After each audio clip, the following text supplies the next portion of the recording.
네, 경제는 김우빈 시작하겠습니다. 우를 맡고 있는 우석진 명지대 교수 모셨고요. 어서 오세요. 안녕하세요. 영원의 경제학자 우석진입니다. 네, 빈을 맡고 있는 홍기빈 글로벌 정치경제연구소장 모셨습니다. 어서 오세요. 예, 먹고 보자 홍기빈입니다. 네, 김우빈이라는 장명이 좋다고들 밖에서 안 합니까? 어떻습니까?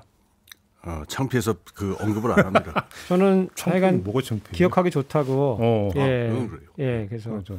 네. 기억하시는 분들 조금 계시더라고요. 얼마나 인기 코너인데 너무너무 좋아하시더라고요. 제 주변에 있는 분들이 뭐 경제 코너 중에 최고라고. 감사합니다. 두 분이 사명감을 가지시고. 네. 창피하실 필요 없어요. 뭐 김우빈. 네. 한번 아니 우리 보고 홍 소장님 뭐 워낙 잘 생기셔가지고. 김우빈이 뭐 저리 가라죠 뭐. 오늘 왜 이러세요? 10월의 첫 방송. 홍기빈 소장님 고기 드세요. 왜 그러세요? 말씀하세요. 자, 저희가 지난주에 김우빈을 했고 그리고 나서 해리스 미 부통령이 다녀갔어요. 경제는 김우빈 후에 다녀갔고 인플레 감축법에 대한 이야기가 또 윤석열 대통령과의 접견 과정에서 나왔습니다. 뭔가 좀 바뀔 수 있는 여지가 있다고 보세요. 어떻게 보세요? 우선 이 미국에서는 이 보도 자료 같은 걸 리드아웃이라고 그러더라고요.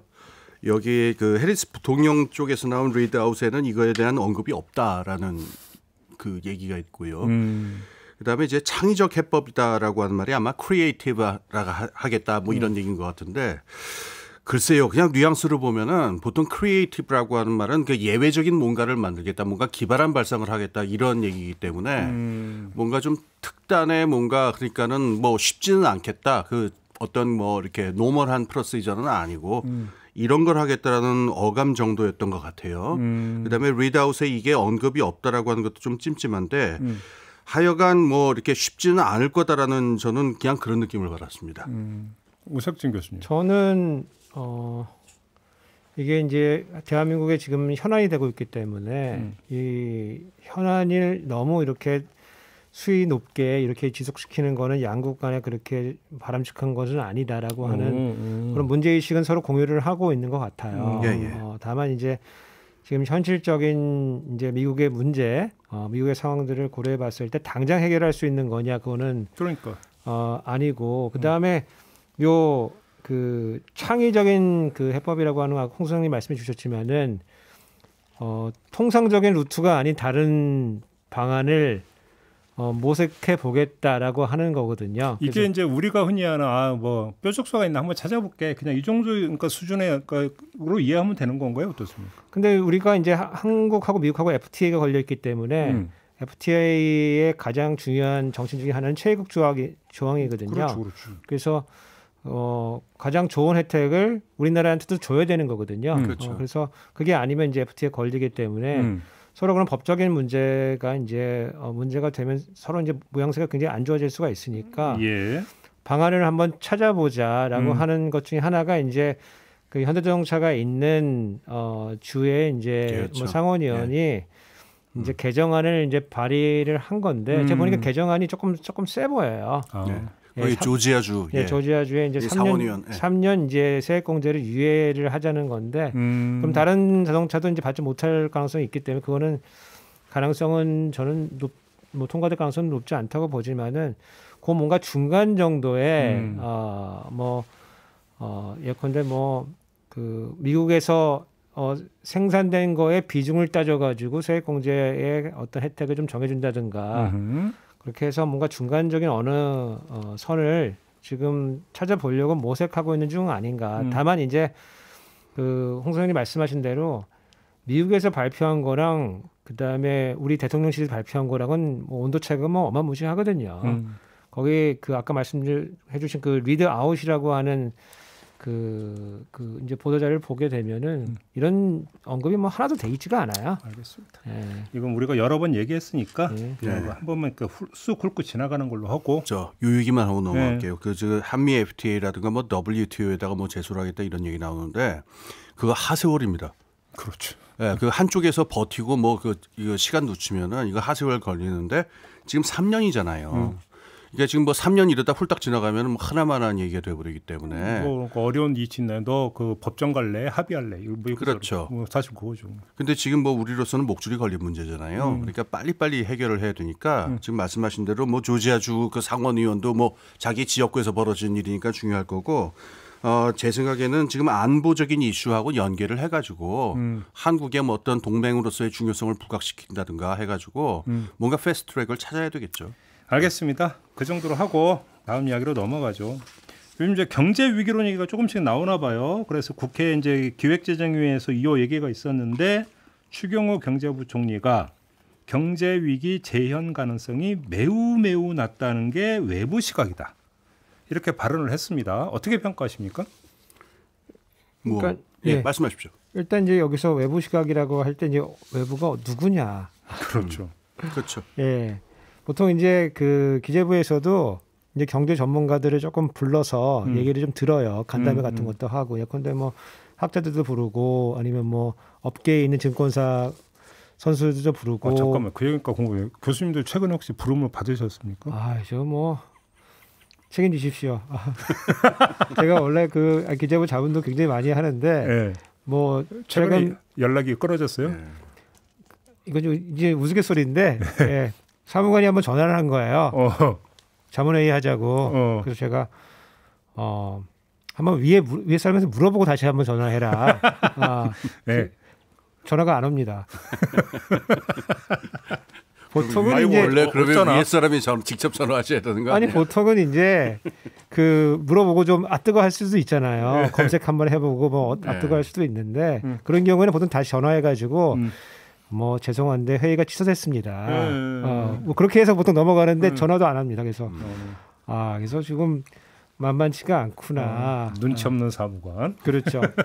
아니 그러니까 그러니까 얘기가 좀 나왔으니까 제가 이제 뭐 기획재정부를 뭐 싫어해서가 아니고 조금 엇나가지 말라는 그런 취지에서 이제 고언을 한 건데. 고언을 하고 있어가지고 그 안에서는 나름대로 좀 타격감이 좀 있는 것 같아요. 타격감이요. 그래서 거기 이제 기재부도 저한테 이제 타격감이 있는 서로 말하지 않는 조치들을 상호주의에 입각해서. 그래서 뭐 기재부도 문제지만은 기재부와 같이 일하는 다른 기관들 거기서는 이제 알아서 낀다.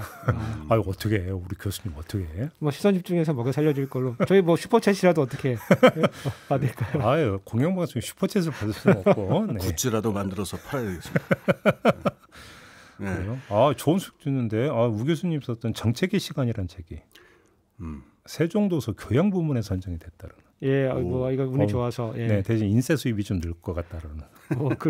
많이 늘 것 같지는 않지만 하여간 운이 좋아가지고 잘 선정이 됐습니다. 알겠습니다. 아무튼 다시 돌아가서 그래서 외부에서 어떻게 됐는데요?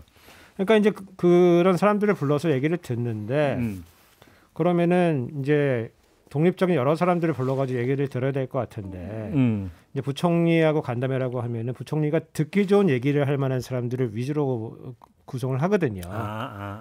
그리고 지금은 오히려 더 그런 것 같아요. 지금은 독립적으로 이 얘기 저 얘기 뭐 이렇게 들어서 상황을 판단을 해야 되는데 부총리가 이거 지금 경제가 위기가 아니라고 생각하고 있는 거를 아랫 사람들이 알고 있으면은 그런 쪽으로 얘기해줄 사람들을 보통 섭외를 하거든요. 그래서 뭐 외부 사람 들어보면은 다 어떤 얘기 하냐면은 옛날하고 지금하고 상황이 다르다.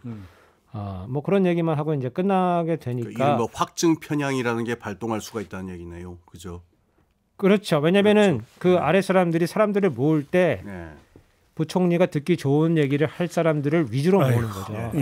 그래서 그럴 가능성이 좀 있어서 그 부총리의 그 외부 시각이라고 하는 것도 굉장히 편향이 있을 수가 있는 시각이니까 조금 두루 얘기를 들을 필요가 있고 사실 지표상은 그 우리 그 외환위기 때하고 지금 사실은 비등비등한 것은 사실이죠.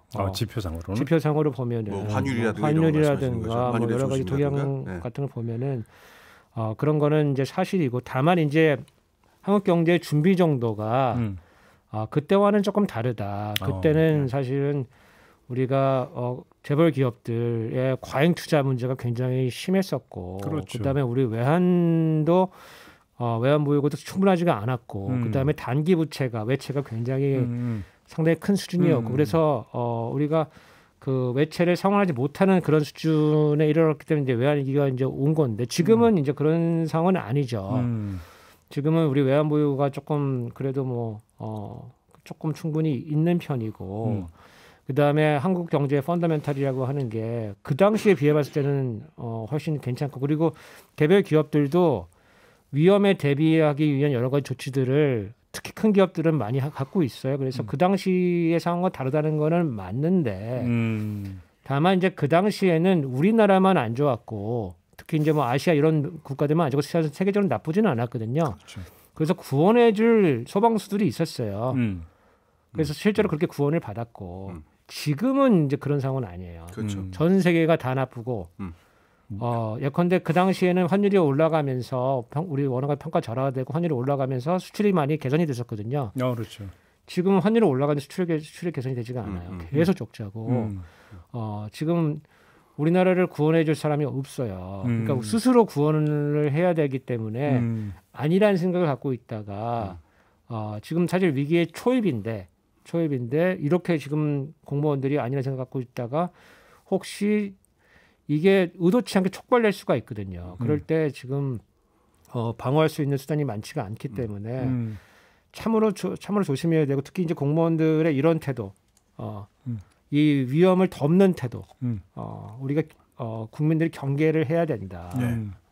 예. 그다음에 저도 좀 말씀을 드릴게요. 우선 이렇게 추경호 부총리가 이제 그 말씀을 하신 그 뭐 근거가 없는 건 아닌 것 같아요. 어떤 뭐 지표라든가 그 숫자를 보면은 일단 뭐 97년하고 비교했을 적에 그 외환 보유액이 훨씬 더 많고요. 비교할 수 없을 정도로 많고. 그다음에 지금 어떤 그 원화의 위기를 갖다가 원화 그하고 달러 그 공급의 그 유동성이랄까 이런 거를 갖다가 보는 지표가 이제 스왑 레이트라고 하는 게 있는데 이걸 보게 되면은 지금 뭐 그 97년 이렇게 말할 상황은 아니고 그 코로나 초기 그러니까 2020년에 그 코로나 초기에 한번 저게 있다가 이것도 또 스왑으로 해결을 한 적이 있었는데 그때 초입 정도로 가지 않겠느냐. 그러니까 뭐 그렇게 심각한 상황은 아니고 단 이제 한 2020년 초기 정도 상황이 좀 걱정되는 정도다. 겉으로 보면은 지표가 그렇게 드러나요. 근데 여기서 하나 질문이 있어요. 그럼 다 그렇다면은 그래서 뭐 매우 가능성이 낮고 외환 보유고도 많고 스왑 레이트도 뭐 아직 나쁘지 않고 등등이라면은 왜 환율이 1,400원으로 떨어지느냐? 그것도 굉장히 빠른 속도로라고 하는 얘기예요. 그래서 아까 얘기를 할 적에 외부 전문가를 갖다가 그럼 누구를 갖다가 이게 참조점으로 삼아야 되느냐라는 얘기를 했을 적에 그건 말할 필요도 없어요. 그건 이런저런 개인이 아니고 시장입니다. 그건 뭐 말할 필요도 없는 거고. 그래서 시장에서의 상황에 대해서 얘기를 해야 되는데 이번에 그 추경호 장관 발언에서 제가 좀 이렇게 걸렸던 부분은 이분이 그 시장의 반응에 대해서 이게 불평을 들어놓거든요. 근데 이제 최근 한 20-30년 동안 경제 관료들이 하면 안 되는 일 중에 하나가 시장하고 싸우는 거예요. 말로 싸우는 거예요. 이건 뭐랑 비슷하냐면은 그 면접관이랑 싸우는 거랑 똑같다. 면접관하고 싸워서 뭐 남는 게 뭐가 있어요. 그래서 이 시장에 대해서 그 말로 대응을 할 적에는 시장이 뭘 고민하고 있고 뭘 가지고 지금 이렇게 불안해하는지를 충분히 고려해가지고 그거에 대한 고차적인 대응을 하는 이 게임이 필요한데 지금 추경호 장관 발언은 뭐 정부가 이렇게 말을 하면 고지고대로 안 듣는다 시장에서 항상 꼬아서 듣고 잘못된 식으로 들어가지고 어려움이 많다 이런 식으로 얘기를 하는데 제가 보기에는 이거는 정말 정말 안 좋은 대화 방식이에요 시장하고. 그럼 시장이 지금 고민하는 건 뭐냐? 그 추경호 장관 발언에서 또 하나 문제가 되는 게 그럼 지금 왜 이렇게 환율이 빠지느냐에 대해서 지금 미국의 고금리 상황 때문에 단기적으로 나타난 일이다. 그러니까 이게 시간 지나면 조금 있으면 해결된다라는 얘기인데 이건 제가 보기엔 큰 문제가 있어요. 그러니까 그 연말까지 그 미국의 그 금리 상단, 그 금리 인상의 상단이 한 3.8% 정도 되지 않겠느냐라고 하는 게 몇 달 전의 파악입니다. 그러니까 미국의 그 시카고의 금리 선물 시장이라든가 이런 데서 몇 달 전에 그랬던 거고 지금은 미국 연준에 있는 그 위원들 스스로가 금리 상단이 5%에 육박할 거라고 얘기하는 상황이에요. 5%요? 예. 4.75%나 5%까지 갈 것이다. 그것도 올해 말까지가 아니고 최소한 내년 상반기까지는 금리 상승 기조가 유지될 것이라는 얘기를 하고 있기 때문에 주 전에 그 핵심 그 물가 지수가 발표된 다음에 지금 세계 그 시장 분위기가 완전히 바뀌어가지고 뭐 파운드화 위기도 지금 그래서 났고 지금 이 미국의 강달러 상황이나 미국의 금리 인상이라고 하는 기조가 상당 기간 동안 계속될 어떤 그 뉴노멀이 될 게 아니야. 이런 얘기인데 이런 말씀을 하시니까 이건 시장의 그 사고하고는 굉장히 다른 얘기예요. 네. 그리고 아까 그 우석진 교수님이 말씀하셨지만은 이게 우리나라 지금 투자자들이 시장에서 걱정하고 있는 거는 지금 중국이 안 좋기 때문에 우리나라의 무역 수지 크게 보면은 경상 수지까지도 중국 상황이 안 좋으면은 이게 그 장기적으로 무역 수지 문제가 발생할 게 아니냐. 이것 때문에 우리나라랑 필리핀이라든가 태국이라든가 이런 나라들이 아시아에서 지금 위험 국가로 지목되고 있다. 이런 얘기들이 시장에서 나오는데 네. 그러면은 충분히 발언을 하려면 이런 것들을 감안을 해가지고 우리는 어떻게 다른가에 대해서 완곡하면서도 강력하게 발언을 하는 게 필요하지 시장하고 말싸움할 때는 아닌 것 같아요. 그러면 좀 윤석열 대통령 같은 경우는 고금리 고환율 상황이 이제 지속이 되니까 24시간 국내외 경제 상황 점검 체계를 가동해서 대응하라. 이렇게 지금 지시를 내렸어요. 이건 어떻게 평가를 해야 되는 겁니까? 그 전에는 안 했나 봅니다. 그러니까 원래 이제 그 뭐 금융 이런 시장들은 24시간 돌아가죠. 네. 돌아가고 시장은 이제 그걸 계속 와치를 하고 있는데 공무원들도 또 그거 좀 같이 좀 바라봐라. 뭐 모르겠어요. 이제 그 민방위복 새로 지급한 거 그거 입고 모르는지 그저 모르겠지만 하여간 여하튼 좀 바라봐라. 그러면서 여러 가지 조치를 조금 단기적으로 취할 게 있으면은 준비를 하고 있어라. 이제 그런 거예요. 기본적으로 이제 그 기재부하고 한국은행 그다음에 금융당국들이 조금 총알을 좀 준비를 좀 해놔라. 이런 거고 그래서 그 예컨대 이제 채권이 이제 막 그 사람들이 우리나라 채권이 가치가 없다고 생각하면 채권을 막 던지잖아요. 그러겠죠. 그러면 이제 금리가 막 올라가는데 그럼 시장이 불안해지거든요. 네. 그럴 때 시장을 좀 안정하기 위해서 한 5조 원 규모로 해가지고 채권을 이제 정부가 사들일 수 있는 이런 조치를 한번 준비를 해라. 그래서 그 이게 이제 국채 시장에 되게 약간 재밌는 건데 국채라고 하는 게 사실은 우리가 이제 그 픽스트 인컴이라고 뭐 사실은 종이 쪼가리죠. 종이 쪼가리고 사실은 전산화되어 있으면 아무것도 없는 거. 근데 묵은 국채가 사실은 거래가 잘 안 돼요. 오. 예, 되게 재밌죠. 다 종인데 재밌네요. 예. 묶는다는 게 말이 안 되는데 발행된 게 오래된 것은 거래가 잘 안 돼요. 그러니까 정부는 뭘 하냐면은 바이백이라는 걸 해요. 그래서 오래된 걸 사들이고 그만큼을 다시 신규 발행을 해줍니다. 그래야지 물량이 유통이 되면서 거래가 되거든요. 그래서 바이백을 조금 2조 원 규모로 조금 해라. 그렇게 해가지고 그럼 국채를 좀 사들이는 효과가 있으니까 단기적으로는 금리를 상승하는 걸 좀 낮출 수가 좀 있거든요. 근데 한국은행도 비슷한 거를 조금 하고 그 다음에 그 증시 안정화 기금이라는 게 있어요. 예, 그래서 그거를 그렇죠.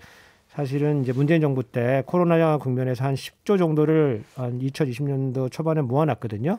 근데 안 쓰고 있었어요. 그거를 만약에 주가가 떨어지면은 그거를 가지고 뭐 주가 그 증시에 개입해가지고 그걸 좀 받칠 수 있는 그런 조치를 좀 취하라. 이제 뭐 이런 것들이에요. 그렇게 되면은 단기적으로 정부가 개입해가지고 이제 시장에 이제 그 이런 금융 상품들의 가격들을 조금 조정할 수 있는 안정화시킬 수 있는 역할들을 할 수 있다고 보는데 그 뭐 이제 사실은 언발의 오줌 누기죠. 사실은 그 규모라고 하는 것도 그렇게 크지가 않을 뿐만 아니고 그냥 뭐라고 할까 그냥 자세 취하는 거다. 그냥 큰 임팩트가 없는. 왜냐하면 우리가 이제 대통령 뭐 하냐 지금 이런 얘기 많이 하지 않습니까? 그냥 우리 열심히 일하고 있다는 거 보여주기다. 그렇게 생각하면 되는 건가요? 민방위복 입는 MB 때로 치면은 가죽 잠바 이렇게 입고 오늘 MB JB처럼. 왜 비교를 해도 왜 그분하고 비교를 해요? 그러니까 뭐 가죽 잠바 입고 갑자기 나타나잖아요. 갑자기. 가죽 잠바 입으셨네요. 뭐 MB는 그렇게 많이 했고 이번에는 뭐 청색인가 뭐 그러니까 그런 바뀐 이제 민방위복 예산도 없다는데 새로 그거 만들어가지고 그 공무원들이 사야 된다면서요. 그거 뭐 여러 가지 얘기가 있더라고요. 네, 나눠주는 것도 아니고 공무원이 돈 주고 사야 된다면서요. 고위직원 또 이제 나눠준다는 얘기도 있고 그래요. 예. 여하튼 그렇게 약간 보여주기 위한 정책들을 지금 하고 있다. 뭐 저 한마디 뭐 덧붙이면은 뭐 말씀하신 거에서 이게 아주 그 기민한 대응이 필요하긴 해요. 왜냐하면 지금 같은 경우에는 그 실제 어떤 등락 폭하고 뭐 절대 수치 같은 것도 문제지만은 속도가 지금 문제거든요. 급박한 상황이라서 이때는 타이밍이 굉장히 중요하기 때문에 어느 시점에 얼마를 풀겠다라든가 어느 시점에 뭐 달러를 어느 만큼 풀겠다 이런 것들이 타이밍이 굉장히 중요한 시점이니까 24시간 가동해서 공무원들이 그렇게 하셔야 될 일들이 있을 것 같습니다. 근데 문제는 지금 아까 말씀드린 대로 지금 시장이 그런 어떤 그 정규적인 절차들을 이렇게 보고 중요시하게 판단하는 그런 상황이 아니고 불확실성이 굉장히 크기 때문에 그런 공무원들의 어떤 절차 같은 것보다는 어떤 큰 차원에서 나라가 뭐 그 미국하고 통화 수합을 맺는다든가 뭐 중국하고 무슨 어떤 뭐 묘수를 짠다든가 큰 차원에서의 타겟책이 필요한데 요거는 그 공무원들 분들이 24시간 근무한다고 해결되는 문제가 아니고 여전히 그건 대통령실의 그 책임으로 남는다. 알겠습니다. 그리고 이제 요런 이게 이제 사실은 어떻게 보면 가격 변수에 정부가 이제 개입을 하는 거거든요. 사실은 민간이 이걸 이용해 먹죠. 그렇죠. 민간 투자자들이 바보가 아니잖아요. 바보가 아니니까 이런 정보가 있으면은 이제 이걸 또 이용해서 돈을 벌죠. 그래서 실제로는 효과는 없고 자세는 취하고 예. 물론 안 할 수는 없으니까 이제 이런 것들을 준비를 하는 건데 근본적인 대책을 고민을 하고 인기가 없더라도 그거를 취하고 그러니까요. 그리고 정부가 할 일은 정부가 적극적으로 나서야 되는데 제가 여러 번 말씀드렸지만은 정부가 해야 될 일을 지금 방기하고 있기 때문에 지금 근본적인 조치를 취할 수가 없다. 저는 이제 그렇게 보는 것이죠. 조금 전에 그 홍기빈 소장님이 영국 파운드화 얘기 잠깐 하셨잖아요. 예. 지금 파운드화가 급락하고 있다면서요. 그 지금은 상황이 안정이 됐습니다. 어제부로. 어제부로? 예. 그러니까 오늘 신문 또 봐야 되는데 어제 상황이 급반전돼가지고 파운드화가 급락하게 된 가장 중요한 이유는 지난 9월 21일, 22일 양일에 걸쳐가지고 그 영국에 새로 들어선 내각이 그 사전 협의도 없이 일방적으로 내년 예산안의 특징이다 하면서 집어 던졌는데 이게 영국 역사상 50년 만에 그 어마어마한 감세 정책이었었어요. 그래서 미니 버짓이라고 그러는데 그 뭐 미니 예산이다. 근데 이걸 보고 시장이 패닉을 한 거예요. 왜냐하면은 지금 막 얘기한 대로 하면은 영국 국채가 어마어마하게 적자가 어마어마하게 풀어날 거고 파운드화가 떨어질 테니까. 그래서 뭐 며칠 동안 지난 일주일 동안 아주 난리가 났습니다. 그래서 그 파운드화는 이제 끝이다라고 하는 거에서 뭐 전 세계 투자자들이 다 달려들고 하이나처럼 그랬는데 어제부로 드디어 그 버티던 영국 그 총리하고 그 재무장관이 제일 문제가 되던 감세 정책에서의 그 고소득자 감세 부분이 있어요. 그 연봉 2억 원 넘는 사람들에 대해서 집중적으로 감세해 주는 정책이 있는데 그거 철회하겠다라고 발표를 하면서 꼬리를 내리는 것 같다라고 하면서 시장이 파운드화 가치도 그러니까 9월 21일 발표 이전으로 살짝 돌아갔어요. 그래서 지금은 약간 안정이 되는 것 같긴 한데 완전히 불씨가 꺼진 건 아니고 그 지금 총리랑 수상 그 두 사람 모두 요거는 하도 시끄러우니까 요거는 철회하겠는데 이 기조는 계속 가겠다 그러면서 지금 버티는 태세인데 영국 내에서 여론이 워낙 안 좋으니까 당분간 그 게임이 계속이 될 것 같아요. 그래서 완전히 불씨가 꺼진 것 같지는 않지만은 어쨌든 지금은 좀 안정된 상태예요. 파운드화가 급락을 하면 우리 경제에 미치는 영향이 어떻게 되는 건데요? 그거는 이렇게 직접적인 영향보다도 한 쿠션 보고서 봐야 되는데 기축통화라는 게 있고 기축통화를 받치는 여러 가지 보조통화들이 있어요. 이를테면은 영국 파운드화도 그렇고 그 유럽의 유로도 그렇고 이런 그 기축 통화를 받쳐주는 다른 통화들의 가치가 확 빠진다는 얘기는 거기 있는 돈들이 다 달러로 몰려간다는 얘기거든요.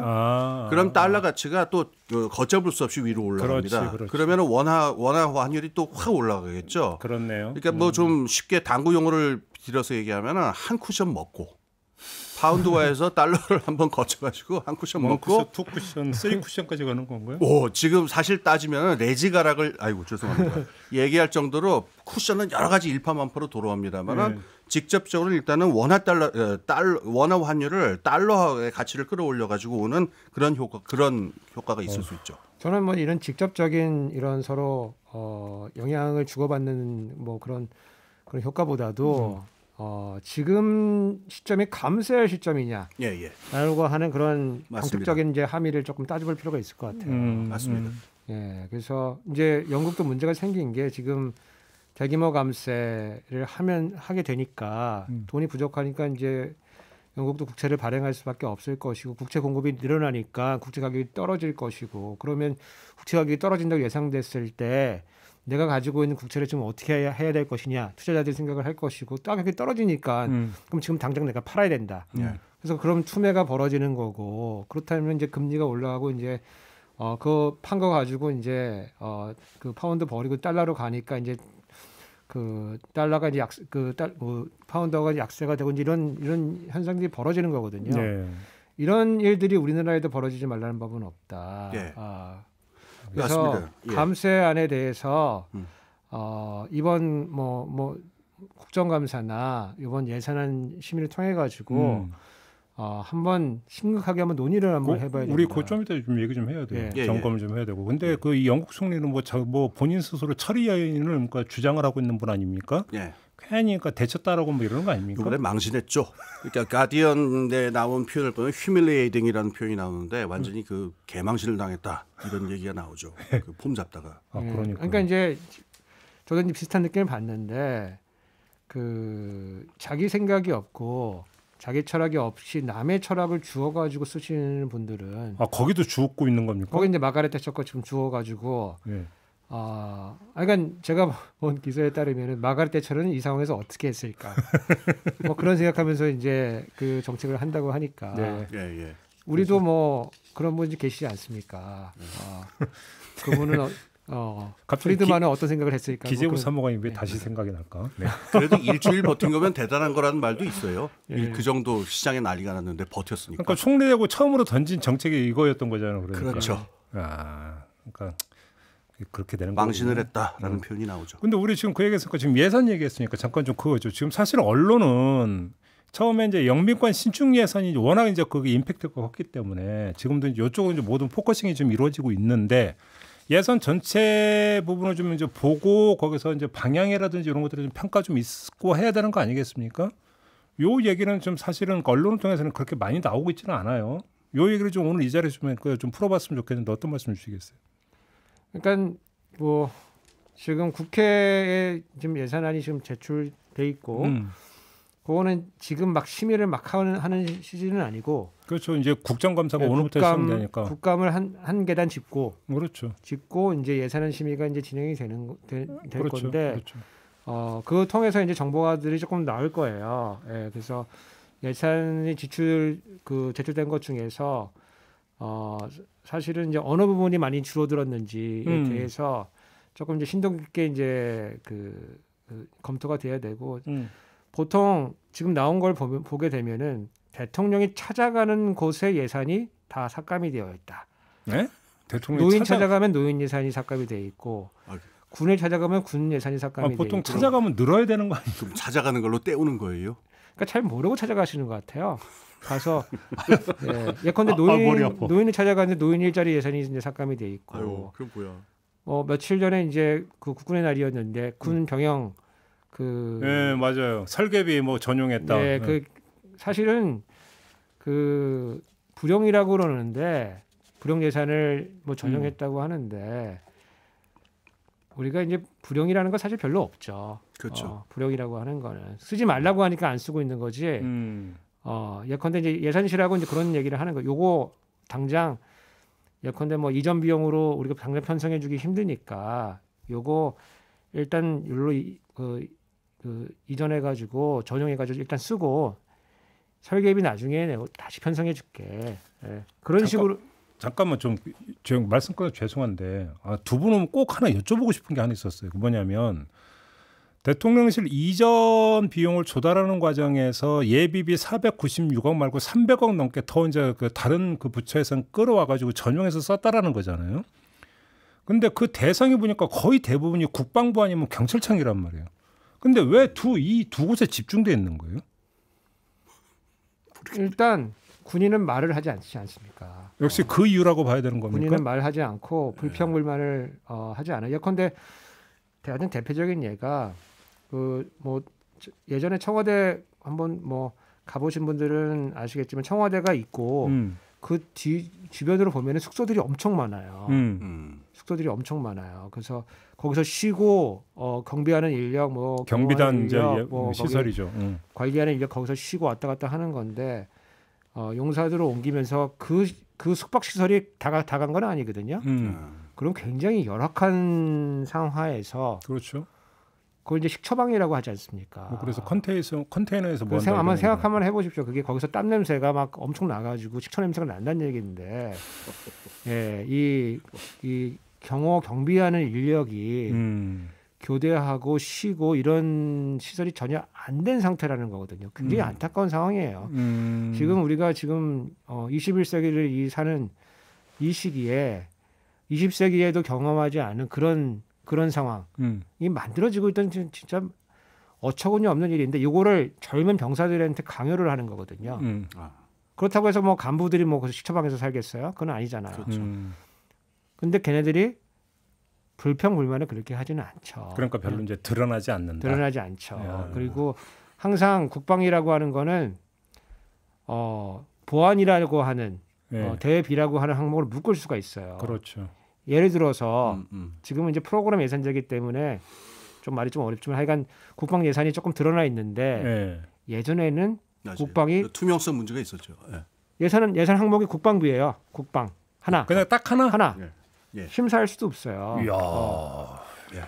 심사할 수도 없어요. 지금은 이제 여러 가지로 조목조목 나와 있기 때문에 심사가 가능한데 예전에는 항목이 그냥 국방 하나입니다. 진짜 그래요. 그런 시절이 예전에는 있어요? 그런 시기가 멀지 않았습니다. 오, 야 너무 심했다 그거는. 그럼 국방비를 누가 들여다보겠어? 예컨대 누가 깎아?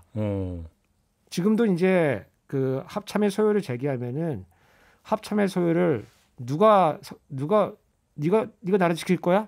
이렇게 하면은 국회 오기 전까지는 누구도 손을 못 대고 그런 관행들이 좀 있었습니다. 그러니까 돈이 당장 필요하면은 1번 뭐 대통령실 이전에 따른 추가적인 이전 소요는 이제 합참호 국방부잖아요.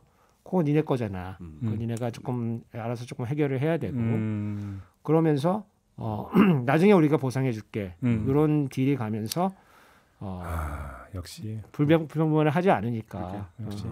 꼭 하나만 더 여쭤볼게요. 그 이게 하면은 대통령에서 항상 하는 그 해명은 이건 이전 비용이 아니다. 부대 비용이다. 이런 식으로 논리를 이건 회계를 모르는 제가 봐도 이건 좀 말이 안 되는 해명 같은데 어떻게 평가를? 비용이 이전 비용 안에 들어가는 거 아니에요? 상식적으로 그러니까 모르겠어요. 이제 표현이 좀 그런데 정말 국민을 좀 우습게 보는 거죠. 그렇게 봐야 돼. 국민 우습게 보는 거고 우리가 얘기하면은 그리고 우리가 요거를 계속 지속적으로 얘기를 하면은 그냥 넘어갈 수 있다. 뭐 그런 안일한 사고가 대통령실에 지금 그러니까 이렇게 대응하면 된다. 대응 논리 차원에서 그냥. 그렇죠. 그러니까 아무튼 대통령실의 논리에 따르면 직접 이사비가 있고 간접 이사비가 있고 뭐 이렇다는 얘기가 돼버리는 거잖아요. 그렇죠. 그러니까 저기 그 이사업체 부르는 돈만 이사 비용이고 입주 청소 비용이나 이런 건 이사 비용이 아니다. 이런 거고 똑같은 거잖아요. 그 업체에서 청소까지 하면 어떻게 되는 거예요? 그러니까 제 말이. 그러니까 원래 우리 예산에서 사업을 평가할 때는 묶을 때는 총 사업비를 중심으로 하는 거예요. 그렇죠. 관련된 사업비 전부 다 묶어가지고 총 사업비를 중심으로 해가지고 그 사업을 평가를 해야 되거든요. 근데 총 사업비대로 하는 게 아니고 이걸 분절화 시켜가지고. 그러니까. 요거는 이제 대통령실 이전에 들어가는 비용만 이사비고 혹시 이사하지 않았어도 합참이 혹시 남태령으로 갈 소요가 있었지 않았을까라고 하는 상황을 가짜로 만들어 가지고 떼어내는 거죠 그렇게. 그래서 눈가림이지 그게 뭐예요 그게. 많이 배웁니다. 좋은 방법. 그런 거는 사실 그런 거를 감사를 해야죠. 예. 감사원이 그런 거를 감사를 해야지. 예. 지금 뭐 이상한 거 감사할 때가 아니고 그런 거를 이제 감사를 해서 왜냐면 그거는 잘못된 관행이니까. 그러니까. 그리고 우리가 사실 예산을 인식할 때 뭐 예산하는 공무원들도 인식을 해야 되겠지만 국민도 인식을 해야 되는 거거든요. 그런데 우리는 대통령 그 집무실 이전에 따른 마스터 플랜이 이렇게 되고 그러니까 총사업비가 2조가 들어가는데 우리가 5년에 걸쳐서 이렇게 간다. 그래서 요거 이렇게 가니까 그러나 요 비용 대비 이 효용성을 따져 보면은 여러 가지 긍정적인 효과들이 있기 때문에 특히 이제 그 대통령의 많은 소통 부분, 소통이 좀 잘 안 되는 것 같긴 한데 하여간 용산에가 소통이 더 안 되는 것 같아요. 하여간 소통 부분 잘 된다고 치면은 좋은 효과들이 벌어질 수가 있으니까 이렇게 하겠습니다 하고 계획이 나와야 되는데 그렇죠. 그때 막 땜질 해가지고 하니까 합쳐 보니까 지금 어마무시한 거잖아요. 그래서 이런 거를 감사원이 이런 거를 감사를 해줘야 됩니다. 그러니까 제가 고등학교 때 상업을 배웠던 과거의 기억을 그러니까 더듬어서 보면 큰 항목이 있고 소항목이 있는 거잖아요. 그죠? 예. 큰 항목은 대통령실 이전 비용이 되고 예. 그 안에 이삿짐 업체 비용이나 인테리어 비용이나 뭐 이런 것들이 이제 소항목으로 가는 거잖아요. 예. 근데 그걸 왜 떼내냐고 떼내기를. 그러니까 이거를 이제 그 회계로 보자면은 이게 이제 현금주의냐 발생주의냐 이제 이렇게 좀 나눠볼 수가 뭘 있는데 또 그렇게 어렵게 가. 현금주의는 당장 돈 들어가는 것만 계산하는 거고 또 그런 계산법이 예, 있긴 예, 있어요. 그렇죠. 발생주의는 요 사건에 건이 따라서 생겼다. 앞으로 쭉 들어갈 네. 비용까지도 다 같이 인식을 하는 거예요. 그러면 그 대통령실은 현금주의에 입각해서 지금 그렇게 해명하고 지금 있는 겁니까? 그런 거죠. 예컨대 거예요. 지금 당장 들어가는 거는 500억이 조금 안 된다 이렇게 얘기하는 그렇게 거고. 앞으로 들어가는 근데 사업하는 비용은 사람 또 입장에서 보면은 그렇게 그렇죠. 인식하면은 나중에 망하잖아요. 비용 그렇죠. 나중에 막 들어가면은. 아니 근데 그렇게 하더라도 지금 갖다 쓴 300억 넘는 것도 지금 당장 현금 발생해서 쓴 거잖아요. 그렇게 되면. 그건 이제 분식을 하는 거죠. 네. 분식을 하고 네. 여기저기 숨겨가지고 네. 지금 제가 약간 들어보니까 민주당 내에서도 요 숨긴 예산을 찾기 위해서 노력을 한다는 거거든요. 네, 그런 것 같더라고요. 무슨 TF 같은 거 만들어 이게 무슨 짓입니까 사실은. 그러니까 정부가 투명하게 대통령실 이전에 관한 사업을 하나 만들어 가지고 그 네. 프로그래밍 하나 만들어 가지고 거기다가 관련된 예산을 모두 공개를 하고 그러니까. 예, 물론 너무 디테일하게 가면은 그 보안 문제가 있기 때문에 좀 곤란한 부분도 있겠지만은 그래도 총 항목 몇 개 정도는 다 공개를 해서 심의를 받아야 되죠. 그러니까. 심의를 딱 묶어 가지고 이렇게 요거는 조금 돈이 더 필요하다. 예컨대 영빈관 같은 경우는 보니까 우리가 조금 더 돈을 해줘야 될 것 같다. 해보니까 그리고 이런 정도 목적으로 사용하면 좋을 것 같다. 뭐 이런 심의를 받아가지고 규모가 나와야 국민이 그거 보고 괜찮아 이 정도는 괜찮은 것 같아. 아니면 이건 안 된다. 그러니까. 이런 판단을 할 수가 있는데 지금 그와 같이 여러 항목에 숨겨가지고 하는 거는 저는 상당히 큰 문제가 있다 봅니다. 네. 평소 궁금한 거 이렇게 풀었고 다시 돌아가서 그러니까 조금 전에 그 우석진 교수님이 대통령의 법칙을 지금 그 창안을 하셨습니다. 그죠? 대통령 발길을 머무는 곳은 예산이 깎이고 있다. 대통령의 법칙이라고 이름 붙여도 되는 거죠? 살려주십시오. 근데 실제로 그렇습니까? 그러니까 그게 뭐 인과관계가 그렇게 가는 건 아닌데 네. 그 예산이 깎인 곳에 가서 대통령이 거기를 마치 위해 주는 것처럼 얘기를 연설을 하신단 말이죠. 그런 거는 문제가 있다는 거죠. 엇박자가 나고 있다는 느낌이네요. 예컨대 그 우리 국군의 날 행사할 때 그 병영 그 생활을 개선하기 위해서 여러 가지 노력을 하겠다라고 했는데 정작 그 예산은 24억인가 삭감이 됐거든요. 맞아요. 그걸 이제 전용해가지고 대통령 그 집무실 이전하는 비용을 지금 막 쓰고 있는 거거든요. 그러면 앞뒤가 안 맞잖아요. 예컨대 이런 거 있을 수가 있어요. 왜냐하면 젊은 세대의 인구가 줄어들고 노인 세대가 늘어나기 때문에 젊은 사람들이 쓰던 예산은 규모가 줄어들기 때문에 자꾸 줄어든다. 그래서 돈이 조금 남게 된다. 뭐 그렇기 때문에 그 남은 부분은 우리가 전용한다. 이게 보통 지금 전용하고 있는 이 담당 부처의 논리예요. 그러나 이제 이 기존 단가로 하면은 기존 단가나 기존 품질로 하면은 그게 남겠지만은 우리가 이제 군대에서 쓰는 그것 중에 좋은 게 없잖아요. 우리가 이제 뭐 저희 때도 이제 판초위 지금도 이제 비슷한 거 하는데 보통은 이제 우리가 고어텍스라고 이렇게 딱 입으면은 고어텍스. 예, 안에 있는 땀은 바깥으로 나오고 바깥에서 무슨 물기 같은 건 들어가지 않고 방수가 되고 이런 건데 판초에는 반대예요. 예, 이렇게 입으면은 밖에 있는 무슨 이게 어떻게 비닐 같은 건데도 어떻게 들어가는지 모르겠어요. 이게 들어가고 땀은 안 나오고 사우나복이네 사우나복. 스펀지에 더 가까운. 뭐 그런 거가 군대 물품 중에 뭐 천지 삐까리죠. 좀 바뀌었겠지 설마. 설마. 아니 그 예컨대 최근까지도 이제 신세대 병사들이 들어가잖아요. 그러면은 침상도 놔주고 침대도 놔주고 좀 관물 때도 좀 좋은 걸 놔주고.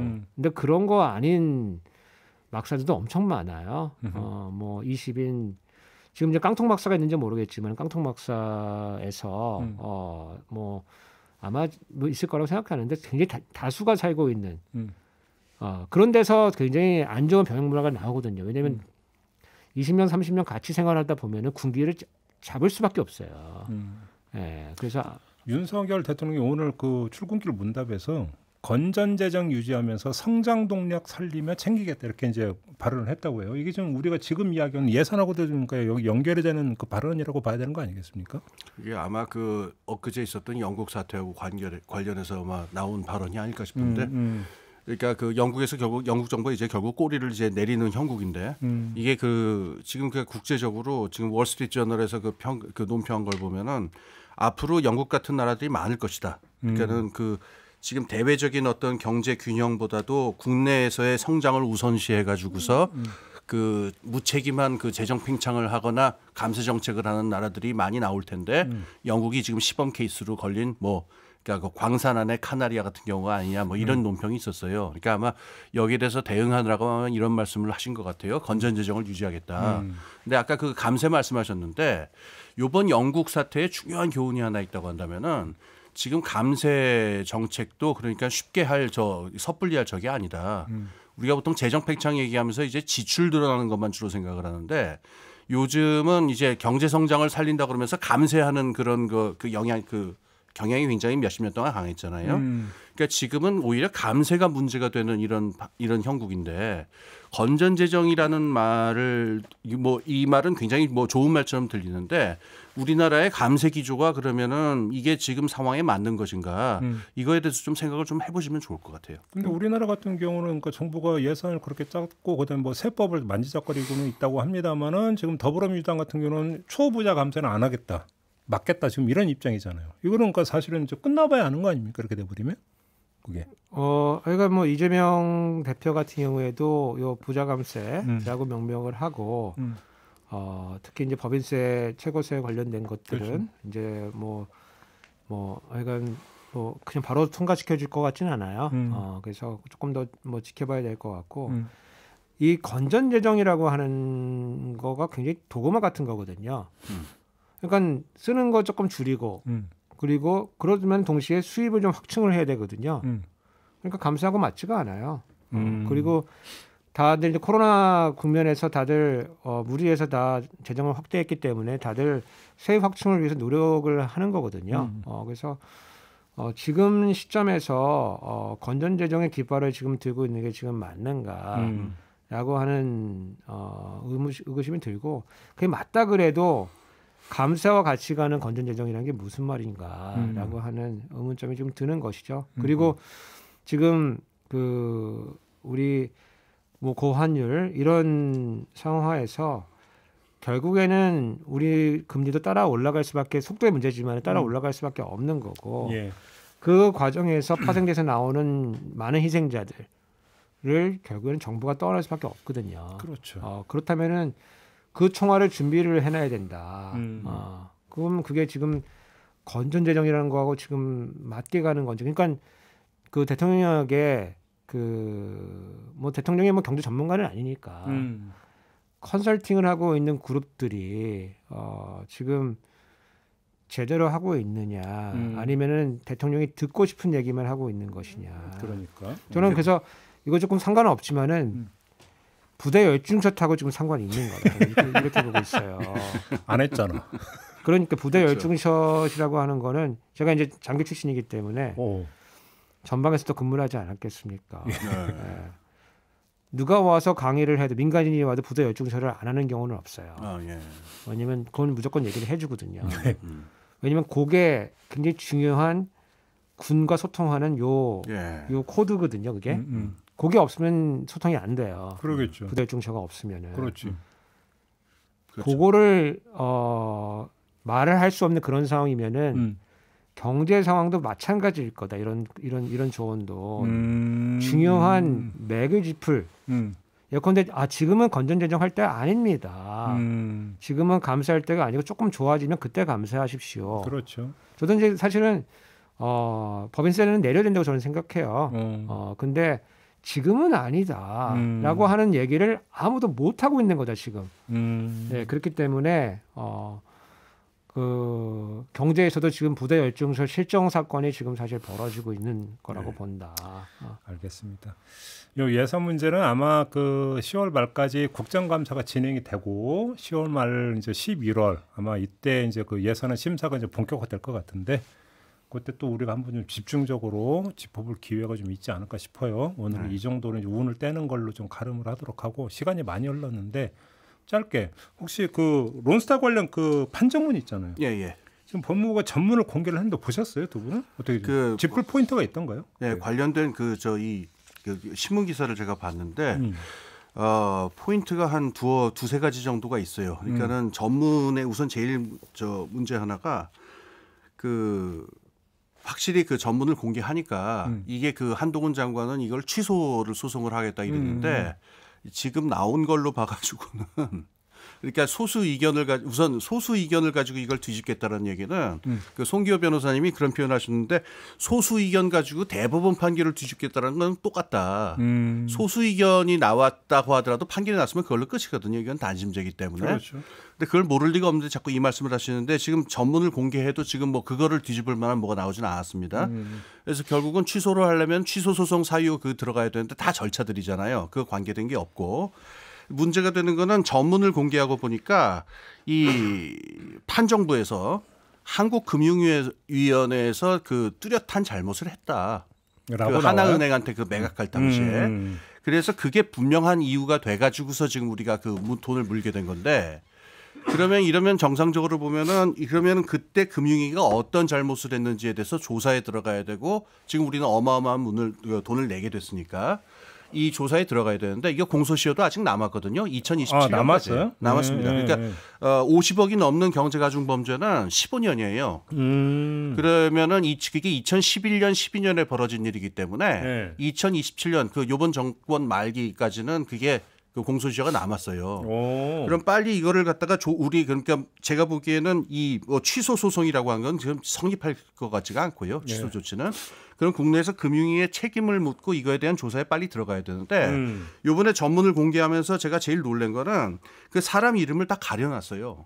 그래요? 우리나라 쪽 사람들 이름을. 그러니까 공무원들 이름만 이게 돼 있고 뭐 하나은행 쪽이라든가 이런 사람들은 민간인이다 또는 무슨 외교상의 이유다 이런 석연치 않은 이유를 들면서 이름을 다 가려놨는데 아니 외교상의 이유고 뭐고 간에 지금 우리 국민들은 지금 엄청난 돈을 지금 내게 생겼는데 이름을 다 가려놨다는 얘기는 이거에 대해서 그럼 지금 국내에서는 이걸 빨리 조사에 들어간다. 금융위에서 그때 무슨 사연이 있었길래 그런 거냐 들어가야 되는데 이거를 지금 할 의지가 있는 것이냐라고 하는 의심이 생기는 거예요. 판결문 같은 경우는 공개를 할 때 이제 비실명화라고 해서 판결문에 등장하는 이제 실명 보통 가리고 이제 공개를 하거든요. 그래요? 그 차원이라고 이해를 해야 되는 거 아닐까 싶기도 한데. 근데 그 국내적인 문제고 이거 같은 경우에 우리나라 그 국가적인 차원에서 아주 큰 거래를 한 거고 지금 우리는 큰 돈을 물게 생겼잖아요. 아무튼 근데 지금 홍기빈 소장님이 말씀하신 것처럼 그 금융위 그때 당시 금융위 어떤 뭐 결정이 이제 결국 귀책 사유가 돼서 그 판정이 나왔고 아직 공소시효가 남아있다면 그거는 국내적으로 조사가 필요하다는 얘기는 얼마든지 나올 수 있을 것 같은데요. 그러니까 이제 그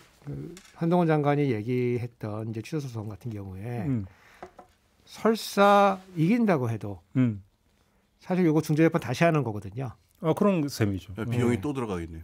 또 몇 년 또 가는 거거든요. 또. 그렇죠. 그러니까 이게 취소 소송을 한다고 해도 우리가 돈을 안 무는 게 아니다. 금액은 조정이 가능할지 모르겠지만.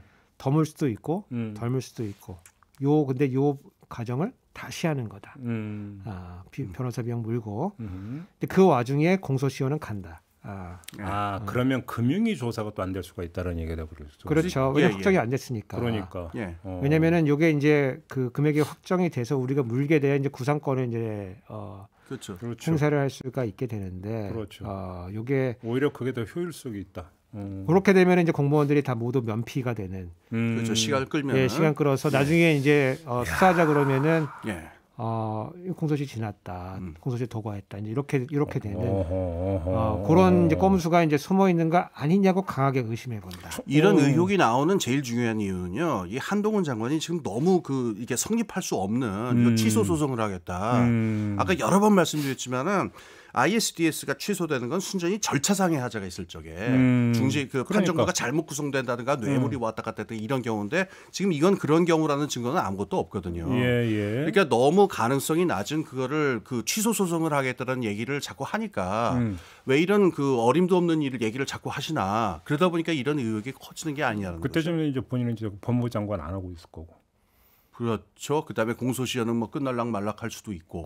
그러니까 이런 의심이 자꾸 나오는 거겠죠. 그러니까 이제 그 공무원들이 우리 법을 어겨가면서 처음에 단추를 잘못 꼈을 경우에 중간에 이제 만회할 수 있는 여러 기회가 있었음에도 불구하고 네.